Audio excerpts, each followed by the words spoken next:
The Dragon Boat Festival is one of the three major Chinese traditional holidays, falling every year on the 5th day of the 5th month of the lunar calendar. The festival indicates the start of the 5th month during the transitional phase between spring and summer when various diseases began to spread. The ancients believed ghosts and spirits brought about the sicknesses, so they carry small fragrant sachets or hang mugwort and calamus up on their doors to ward off evil spirits and survive the season in peace.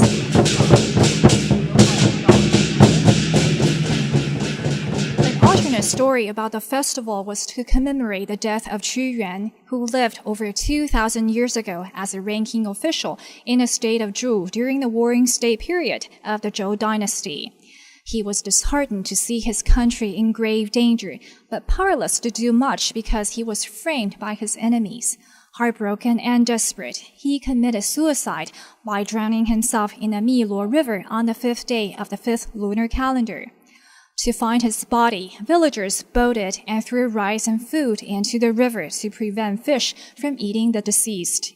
They eventually evolved into the tradition of holding dragon boat races and eating zongzi, an angular rice ravioli wrapped in bamboo leaves on the festival. The boat race from an ethnological perspective is seen as a form of cultural survival, but the race also displays the competitive spirit of the modern-day sports. The event attracts local and international rowing teams to join the fun. Before the races are kicked off, a special ceremony is held to offer prayers to the gods to appease the river and protect the people from misfortunes. After the prayers, the eyes of the dragon are then painted, and the boats are allowed on the river for the race.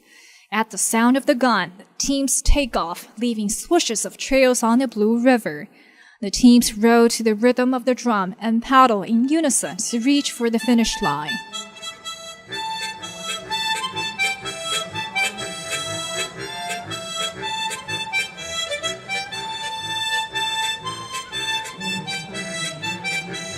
While the teams are vying for victory, the zongzi competition is held ashore, with an instructor showing the proper steps to wrap a zongzi. I think that it was a lot of fun to learn how to make the zongzi.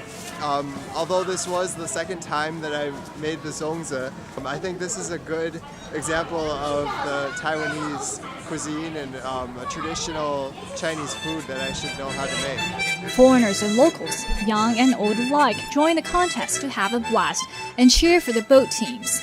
After the zongzis are steamed and unwrapped, people begin to dig in, and amid gales of laughter and folk performances, the event ends on a perfect note.